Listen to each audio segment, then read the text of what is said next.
Hello friends, Radhe Radhe. कैसे हैं आप सभी। चलिए आज के वीडियो में इंडस रिवर सिस्टम मतलब सिंधु नदी तंत्र के बारे में कुछ महत्वपूर्ण बातें जानते हैं कि आखिर ये कहाँ से निकलती है, कहाँ मिलती है और इसका निर्माण कैसे होता है। तो सबसे पहले यहाँ देखिए कि ये जो ग्लेशियर है, ये बोखरचू ग्लेशियर जो कि तिब्बत क्षेत्र में पड़ता है और यहाँ से सिंधु नदी निकलती है।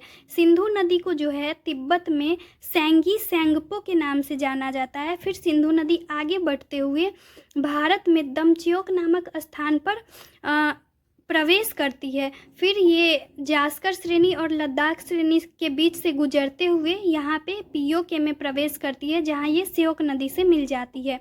श्योक नदी इससे आके मिल जाती है। फिर जब ये यहाँ से आगे बढ़ती है तो जम्मू कश्मीर का क्षेत्र गिलगिट, इसमें गिलगिट नदी आकर के मिलती है।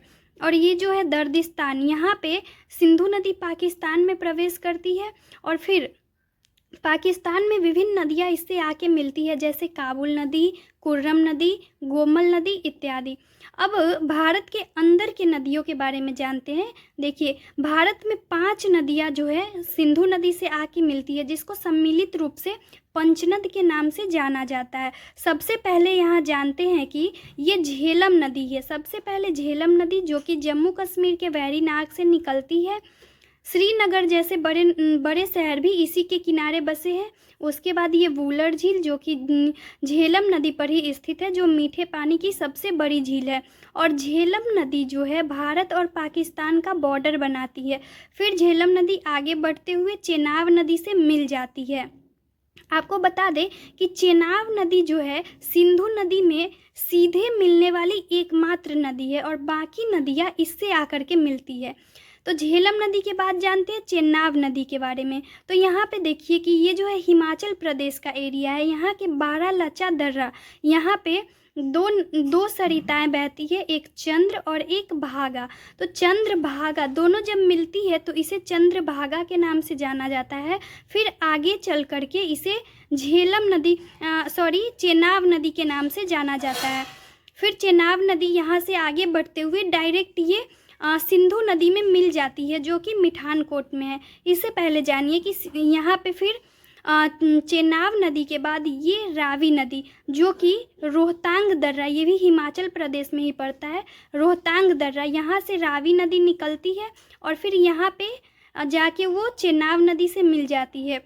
फिर व्यास कुंड, ये भी हिमाचल प्रदेश में ही पड़ता है। व्यास कुंड से एक नदी निकलती है जिसे व्यास नदी के नाम से जानते हैं। फिर ये व्यास नदी आगे बढ़ते हुए यहाँ पे सतलज नदी से मिलती है।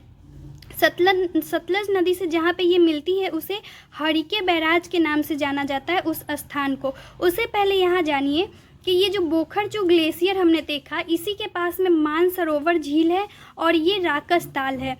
तो ये जो राकस ताल है और बोखरचू, इसके बीच की दूरी लगभग 80 किलोमीटर है। इस राकस ताल से ही जो है सतलज नदी निकलती है। फिर सतलज नदी इस राकस ताल से निकलते हुए सिपकिला दर्रा से हिमाचल प्रदेश में प्रवेश करती। आपको बता दें कि नाथपा झाकी डैम और भाखड़ा डैम भी सतलज नदी पर ही स्थित है। फिर सतलज नदी गोविंद सागर झील से होते हुए ऐसे भारत में जाती है और फिर नांगल डैम जो है इसी नदी पर स्थित है। लुधियाना जैसे शहर सतलज नदी के किनारे ही स्थित है। फिर हरिके बैराज जहाँ पे ये व्यास नदी से मिलती है। आपको बता दें कि यहीं से भारत की सबसे लंबी नहर इंदिरा गांधी नहर निकाला गया है। फिर ये सतलज नदी ऐसे जाके मिठानकोट में, ये पाकिस्तान का एरिया है मिठानकोट, यहाँ पे जो है ये 5 नदियों का संगम यहाँ पे मिठानकोट में जा कर के मिल जाती है, जो कि पाकिस्तान का एरिया है। फिर सिंधु नदी यहाँ से आगे बढ़ते हुए अरब सागर में प्रवेश करती है।